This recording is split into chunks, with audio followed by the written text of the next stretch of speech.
लार में वो सब के सब है। इसलिए लार शरीर के लिए बहुत ही कीमती है, बेशकीमती है। इसको कभी नष्ट नहीं करना। इसकी मदद से आप बहुत सारे रोग ठीक करते हैं। और दो चार बातें बता दूं, क्या क्या रोग और ठीक कर सकते हैं। आपके शरीर में कोई दाग हो गया, धब्बा हो गया, जैसे जल गए, जलने का दाग होता है ना, उस पर नियमित रूप से सवेरे की लार की थोड़ी थोड़ी मालिश करते रहिए। 6-8 महीने में धब्बा बिल्कुल साफ हो जाए, जले हुए का धब्बा। शरीर में और कोई ऐसा अंग में सफेद दाग दिख रहा है, या काला दाग हो गया, या फलाना हो गया, या ढिमाका हो गया, एक्जिमा हो गया, मान लो खराब बीमारी की बात करूं, एक्जिमा हो गया, एक्जिमा पे रोज सुबह की लार लगाइए, मालिश करते रहिए, 6-8 महीने के बाद देखिएगा साफ। और एक्जिमा से भी ज्यादा खराब बीमारी है सोराइसिस, वो भी ठीक होती है इसी लार से। बस इतना है कि साल भर करना पड़े। मुफ्त का इलाज है, फोकट का इलाज। भागवत जी ने जितने भी इलाज बताए हैं सब फोकट के और मुफ्त के, बाहर जाने की जरूरत ही नहीं है।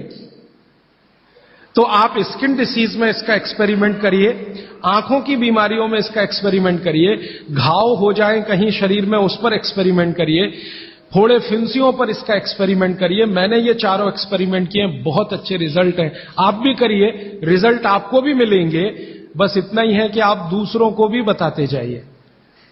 तो आपने अपना दुख तो कम कर लिया, आप दूसरों का भी कम कराइए ना, तभी मोक्ष जाएंगे। तो मैंने आज आपको 4 सूत्र बताए, उनको फिर से रिपीट करता हूं। सूत्र बताना, ये 4 रिपीट करके खत्म। फिर प्रश्न। पहला सूत्र मैंने बताया था, भोजनांते विषमवारी, भोजन के अंत में पानी ना पिए, लगभग 1.5 घंटे के बाद पानी पिए। दूसरा सूत्र मैंने बताया था, पानी हमेशा घूट घूट भर के पिए, सिप सिप करके पानी पिए। तीसरा सूत्र बताया था कि ठंडा पानी कभी ना पिए, हमेशा गुनगुना पानी पिए। और चौथा सूत्र बताया था कि आप सवेरे उठते ही सबसे पहले पानी पिए। ये चारों सूत्र भागवत जी ने कहा है पेट को दुरुस्त रखने के लिए सबसे आवश्यक है। माने जिंदगी भर आपका पेट और आपकी जठर अग्नि काम करती रहे, इसके लिए सबसे आवश्यक है। ठीक है, अब आपके प्रश्नों के लिए आधा घंटे का समय। हाजी भाई, आपने कहा कि उषापान करना चाहिए, उषापान भी गुनगुना पानी होना चाहिए या कैसा? देखिए उषापान। दूसरी बात, पान जो कहा आपने खाने के लिए, तो पान के साथ क्या क्या लेना चाहिए? हाँ, बहुत अच्छा सवाल। मैं दूसरे प्रश्न का पहले उत्तर दे दूं, पान के साथ क्या क्या लेना चाहिए। भागवत जी ने पान खाने के लिए बताया है कि एक तो पान जो खाएं वो ऐसा पान हो जिसका स्वाद कसैला हो। कसैला, कसैला स्वाद माने देशी पान, सीधी सी बात है। विलायती पान मत खाइए, देशी पान खाइए। तो स्वाद जितना कसैला होगा, पान उतना अच्छा होगा। और भागवत जी ने एक बहुत गहरी बात कही है, जिसको मैं 2-3 दिन बाद वैसे एक्सप्लेन करने वाला हूं, कि जो चीज का रंग जितना ज्यादा गहरा हो, जो प्रकृति की पैदा की गई वस्तु का रंग जितना ज्यादा गहरा हो, वो उतनी ही बड़ी औषधि है। जैसे देशी पान ज्यादा गहरा हरे रंग का होता है और विलायती पान हल्के हरे रंग का होता है। तो भागवती जी कहते हैं हल्के रंग की चीजें मत खाइए, गहरे रंग की चीजें खाइए। तो गहरे रंग वाला पान खाइए, गहरे रंग की जो भी चीजें हैं भरपेट खाइए। जैसे बैंगन है गहरे रंग का, जामुन है गहरे रंग का, टमाटर है गहरे रंग का। ये सब एंटी कैंसरस है, एंटी डायबिटिक है, एंटी कैंसरस है, एंटी अस्थमेटिक है। इनकी क्वालिटीज आज की विज्ञान ने भी प्रूव किया है। आज का विज्ञान ये कहता है कि जो भी रंग है किसी भी वस्तु में, वो भगवान का दिया हुआ कोई ना कोई ऐसा रस और एंजाइम है जो आपको गंभीर बीमारियों से बचाता है। तो वो कहते हैं गहरे रंग का पान खाइए, माने कसैला उसमें ही स्वाद होगा, तो गहरा पान खाइए। उसमें क्या मिलाएं? उसमें सबसे ज्यादा चूना। तो कितना चूना मिलाएं? तो कहते हैं कि एक पान में 1 ग्राम से ज्यादा चूना नहीं मिलाइए कभी भी। 1 ग्राम आप समझते हैं इतना होता है। चने का दाना होता है ना, आधा तोड़ो और उसका आधा कर लो, इतना 1 ग्राम होता है। चने का दाना आधा तोड़ो तो 2 हिस्से हुए, ये 2 हिस्से के 4 कर दो और वो 1 हिस्सा जो है वो 1 ग्राम। तो उतना आप चूना लगाइए उस पर। फिर चूने के साथ क्या खाएं? आप उसमें सौंफ खाएं। सौंफ का नियम उन्होंने बताया, सौंफ खाएं। दूसरा कहते हैं कि इसमें थोड़ी अजवाइन डालें, अजवाइन 2-4 दाने, ज्यादा नहीं। और वो कहते हैं लवंग डालें, लवंग माने लौंग, और कहते हैं बड़ी इलायची, और वो कहते हैं कि गुलाब के फूल का रस, मतलब गुलकंद जिसको आप कहते हैं। ये चीजें उन्होंने बोली हैं पान में नियमित रूप से खाने के लिए। अब इसमें उन्होंने जो बोली नहीं है वो बात ध्यान रखिए। सुपारी कहीं नहीं कहा, कत्था कहीं नहीं कहा, तो मैंने सुपारी और कत्था छोड़कर ही पान खाएं। ठीक है, तो पान में क्या खाएं। दूसरा, इन्होंने जो आपने पूछा कि सुबह का जो ऊषा पान का पानी है वो भी गुनगुना होना चाहिए। बागभट्टी जी कहते हैं जरूर गुनगुना होना चाहिए, जरूर गुनगुना। वो एक ही कंडीशन में कहते हैं कि अगर आप तांबे के बर्तन का रखा हुआ पानी सुबह पी रहे हैं तो उसको गुनगुना करने की जरूरत नहीं है, बाकी सभी पानी को गुनगुना करके ही पीना चाहिए। क्यों? ये जो तांबे के बर्तन में रखा हुआ पानी है उसमें वही क्वालिटी है जो गुनगुने पानी में है, इसलिए ताम्र पात्र के पानी को सुबह गर्म करने की जरूरत नहीं। रात में आपने भर के रखा, सुबह उठकर पी लिया।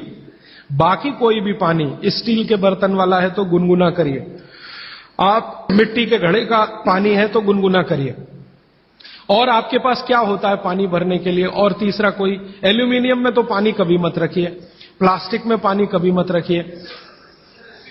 स्टील वेसल्स में है तो गुनगुना करके ही पीजिए।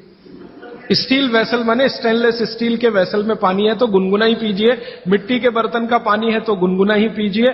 ताम्र पात्र एक उन्होंने कहा कि जिसके पानी को गर्म करने की जरूरत नहीं, सीधे पी सकते हैं। आप बोलेंगे जी क्या रोज दिन भर ताम्र पात्र का पानी पी सकते हैं? तो जरूर पी सकते हैं, 3 महीने, इसके आगे नहीं। ये आप जरा सोचिए ध्यान से। वो ये कहते हैं 3 महीने आप पी सकते हैं लगातार ताम्र पात्र का पानी, फिर बीच में 15-20 दिन का ब्रेक दे दीजिए, फिर 3 महीने पी सकते हैं, फिर 15-20 दिन का ब्रेक दे दीजिए, फिर 3 महीने पी सकते हैं। ये ब्रेक दे देकर पी सकते हैं। लगातार पिएंगे तो तांबे की अधिकता से होने वाली जो बीमारियां हैं वो हो जाएंगी। हां, सुबह तो लगातार पी सकते हैं, सुबह की तो कोई बात नहीं, ये पूरे दिन की बात हो रही है। कोई लोग ऐसे हैं कि पूरे दिन ही तांबे के बर्तन का पानी पीते हैं, तो बागभट्टी जी ये कहते हैं कि 3 महीने लगातार पीजिए पूरे दिन, फिर उसके बाद 15-20 दिन ब्रेक दे दीजिए, 15-20 दिन को दूसरा पानी पी, फिर आप वापस 3 महीने कर सकते हैं, फिर ब्रेक दे दीजिए, फिर तो 24 घंटे वाले जो लोग हैं ताम्र पात्र का पानी पीने वाले, उनके लिए ये नियम है। सुबह का तो ताम्र पात्र का ही सबसे अच्छा है जी। भोजन के बाद जो रस और मट्ठा पीने के लिए बताए थे आप, तो क्या ये आम्रदायी को शांति करेगी? हाँ, बहुत अच्छा सवाल है, बहुत अच्छा सवाल। देखिए, इस सवाल को मैं और थोड़ा विकसित करूं, मैं इंतजार कर रहा था कोई पूछे तो मैं बताऊं। यह सवाल कुछ इस तरह का है कि मट्ठा है ना, उसमें पानी ही है, आप जानते हैं, शायद उसमें 90% तक पानी है, दही तो सिर्फ 10% होता है, और जूस पी रहे हैं उसमें भी पानी ही है, और दूध पी रहे हैं उसमें भी पानी है। अब बागभट्टी जी एक तरफ तो कह रहे हैं कि खाने के बाद पानी मत पियो, और दूसरी तरफ कह रहे हैं मट्ठा जरूर पियो, दूध जरूर पियो, और फल का रस पियो, तो उसमें तो पानी ही है। तो क्या वो पानी जठर अग्नि को शांत नहीं करेगा? प्रश्न ये है। ये पूरा नहीं पूछ पाए, मैंने पूरा कर दिया। तो क्या वो पानी जठर अग्नि को शांत नहीं करेगा? इसका बहुत ही सुंदर एक्सप्लेनेशन बागभट्टी जी करते हैं। वो ये कहते हैं कि पानी का जो गुण है वो अपना कुछ नहीं, ये बात ध्यान से समझिए, पानी का जो गुण है वो अपना कुछ नहीं है। पानी को जिस पात्र में रखा है या जिसमें मिलाया है उसी का गुण वो धारण करता है। आपने एक पुराना गाना सुना है, पानी रे पानी तेरा रंग कैसा, फिर आगे है जिसमें मिला दो उस जैसा। तो पानी का रंग, गुण और धर्म तीनों ही वही होते हैं वो जहां मिल गया। तो आपने पानी को मिलाया दही में, तो अब वो पानी का गुण नहीं है, अब वो दही का गुण धारण करेगा। पानी को आपने मिलाया जूस में माने फल में, तो फल के जो गुण हैं वो पानी में आ जाएंगे, और पानी है दूध में तो दूध के सारे गुण वो धारण कर लेगा। तो पानी अगर सीधा पी रहे हैं इंडिपेंडेंट, तब उसके अपने गुण धर्म होते हैं, लेकिन मिलाया हुआ पानी जब भी किसी वस्तु के साथ आप पिएंगे तो उस वस्तु का गुण पानी में आएगा। इसलिए मट्ठा पीने को खुली छूट है, पेट भर के पीजिए। दूध पीने को खुली छूट है, पेट भर के पीजिए। जूस पीने को भी खुली छूट है, सादा पानी मत पीजिए। अब दही का गुण क्या है? अग्नि को प्रदीप्त करने का गुण है दही में। क्योंकि जो वस्तु में भी चिकनाई आ गई, चिकनाई समझते हैं आप, फैट, दही में भरपूर चिकनाई है, दूध से ज्यादा चिकनाई दही में है, दही से ज्यादा चिकनाई मक्खन में है, और सबसे ज्यादा चिकनाई घी में। तो भागवती जी कहते हैं कि जिस वस्तु में भी चिकनाई है वो अग्नि को और भड़काएगी। आप जो है ना घी डालते हैं यज्ञ में तो अग्नि भड़कती है कि नहीं?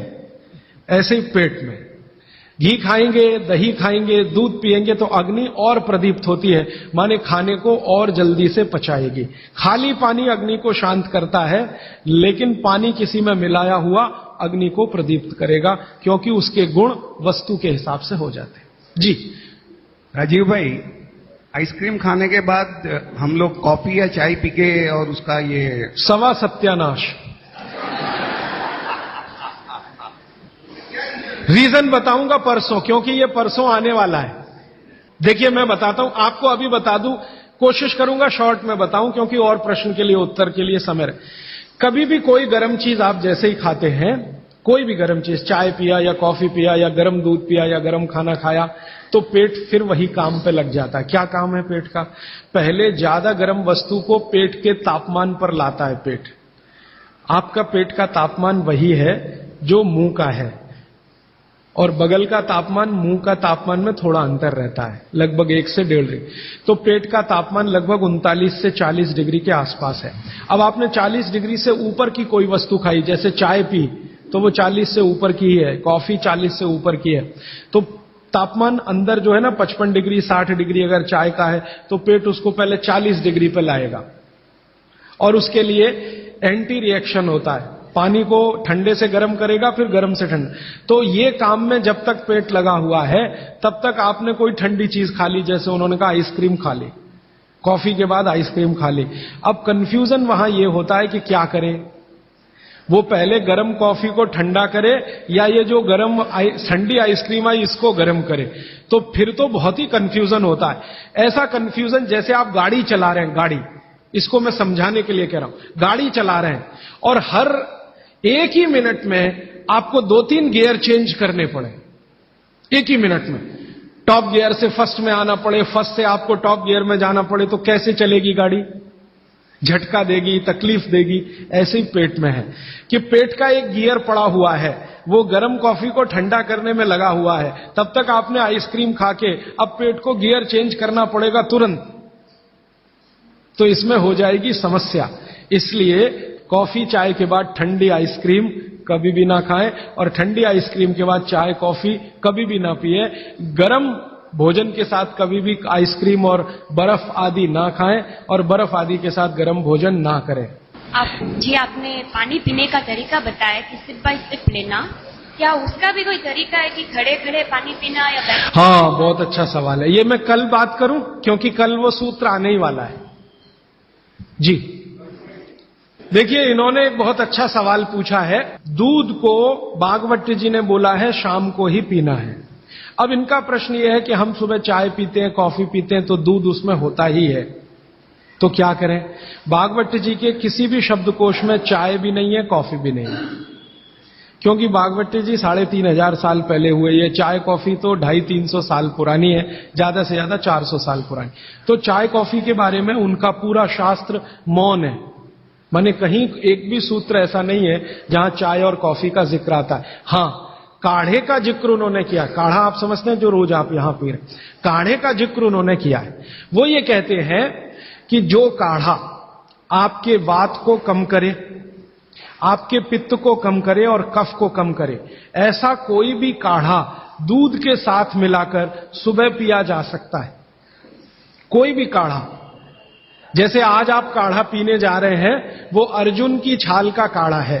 अर्जुन की छाल का काढ़ा आप जानते हैं, वात को सबसे तेजी से कम करने वाला है। शरीर की जो एसिडिटी होती है ना, रक्त की एसिडिटी, एक होती है पेट की एसिडिटी, उससे भी ज्यादा खराब है रक्त की एसिडिटी। खून की अम्लता ही है जो हार्ट अटैक लाती है।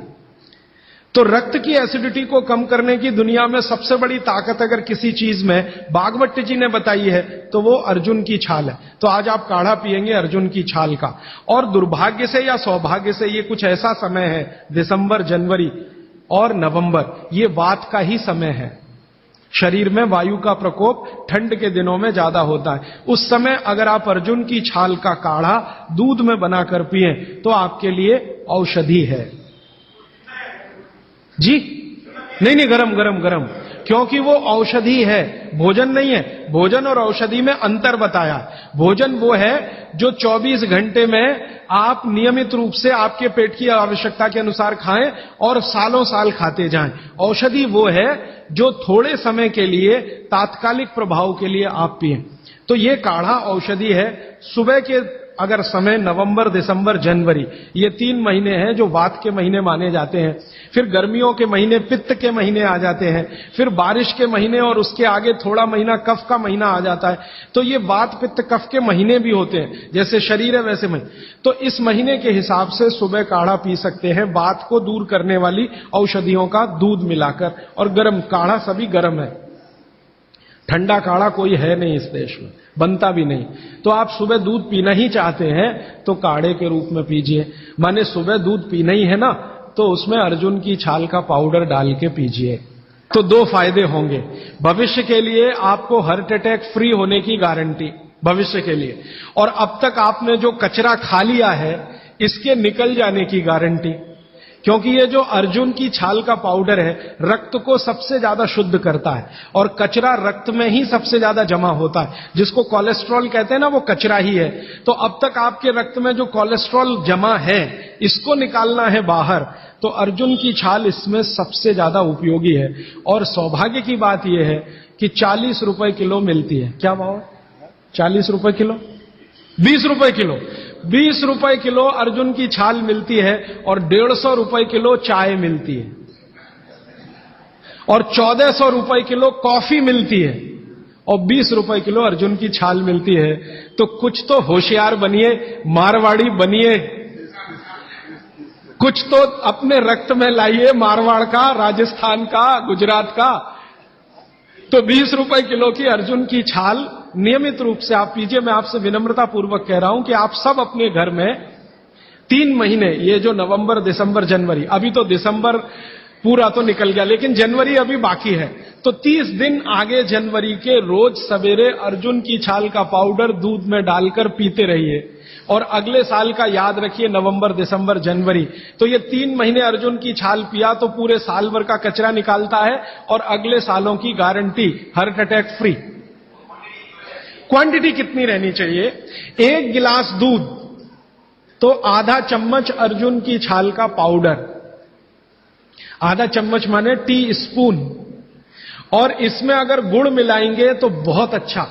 गुड़ नहीं मिले तो एक गुड़ जैसी चीज आती है, काकवी। काकवी आप समझते हैं? गुड़ को बनने से पहले की स्टेज है, वो तरल गुड़ होता है, तरल गुड़, लिक्विड फॉर्म का गुड़, वो काकवी कहलाता है। तो या तो काकवी या तो गुड़, नहीं मिले तो खांड, खांड आप समझते हैं? और कुछ भी नहीं मिले तो बूरा, शक्कर नहीं, क्योंकि बागभट्टी जी की सूची में कहीं शुगर नहीं है, क्योंकि शुगर बनती नहीं थी।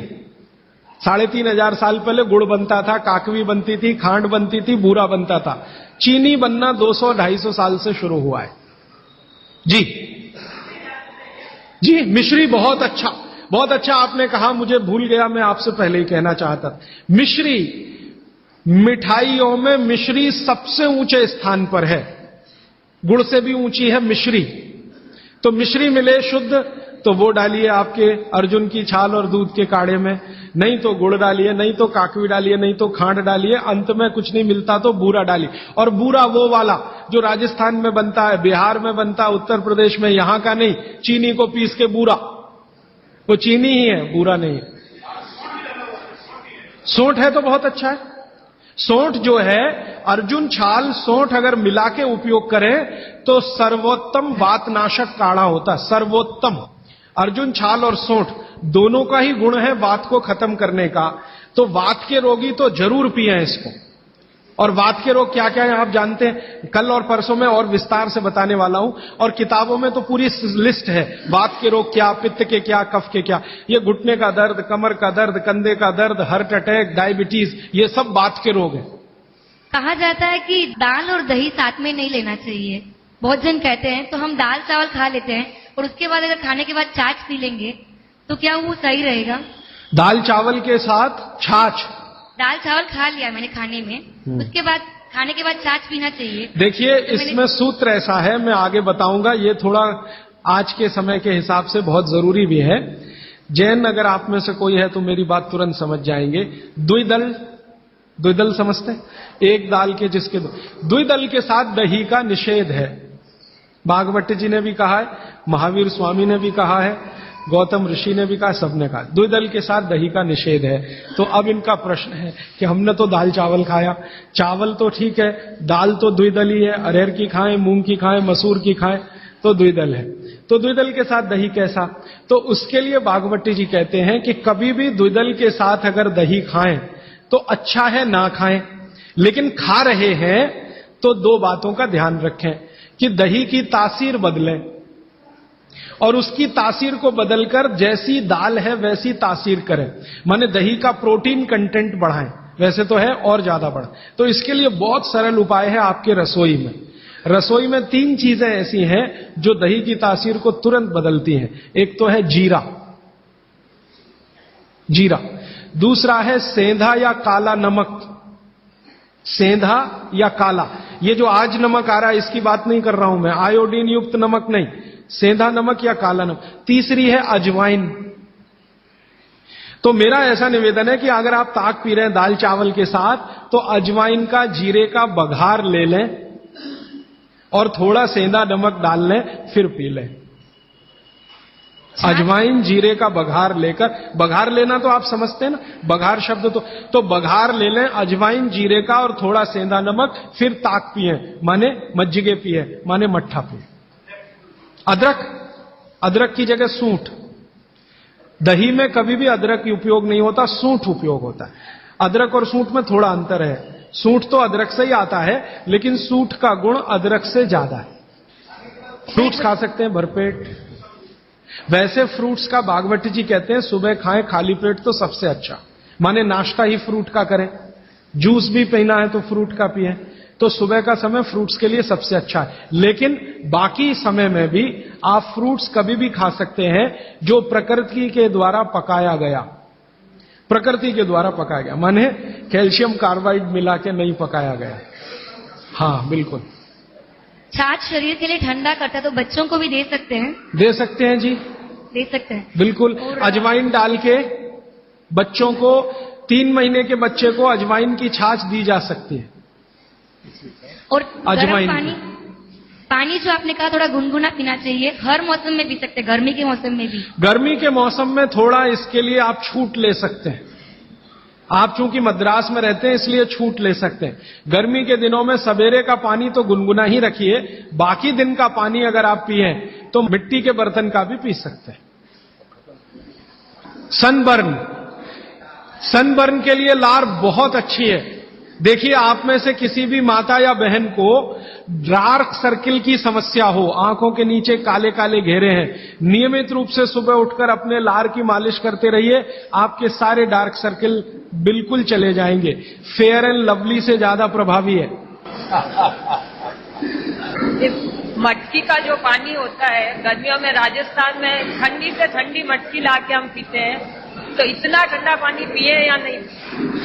जो मिट्टी के घड़े का पानी है वो रूम तापमान से थोड़ा ही कम है।